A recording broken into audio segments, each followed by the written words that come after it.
ఇవాళ తెలంగాణ రాష్ట్ర రాజకీయ ముఖ చిత్రం ఒకసారి చూసినప్పుడు మనకు ఏ ప్రతిపక్షాలు కూడా బలంగా ఈరోజు లేవు. కాంగ్రెస్ పార్టీకి నాయకత్వం లేదు.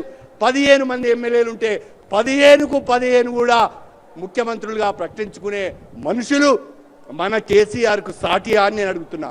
తెలంగాణ రాష్ట్రంలోనే ఏకైక బాహుబలి మన కేసీఆర్ అని చెప్పి సందర్భంగా తెలియజేస్తున్నా. తెలంగాణ రాష్ట్రంలోనే ఏకైక బాహుబలి మన కేసీఆర్ అని చెప్పి సందర్భంగా తెలియజేస్తున్నా.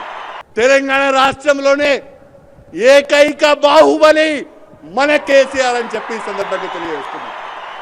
ఆయన కేసీఆర్ జాతిపిత అంటాడు. ఎవరికి జాతిపిత?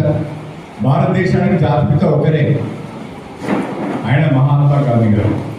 ఆ జాతిపితను అవమానపరిచే విధంగా వీడు కూడా కొత్తగా జాతిపిత అని పేరు పెట్టుకుని వస్తే మీకు మీరే అనుకుంటే ప్రజలు దాన్ని అంగీకరించాలి కదా. జాతిపిత ఆడబడుతున్నాడు, మరి జాతిపిత ఎక్కడ ఉంటాడు? జాతిపిత ప్రజల్లోకి ఎందుకు రావడం లేదు? ప్రజా సమస్యల పైన ప్రభుత్వాన్ని అసెంబ్లీలో ఎందుకు తీయడం లేదు? చెప్పుకోవడానికి సిగ్గుండాలి కాస్త. తెలంగాణ ఉద్యమకారులను అవమానిస్తున్నారు, తెలంగాణకు పోరాటం కేసీఆర్ను అవమానిస్తున్నారు అని మాట్లాడుతున్నారు. ఏ తెలంగాణ న్యాయ సోత? తెలంగాణ న్యాయ జాగిరి అందరిది కాదా తెలంగాణ?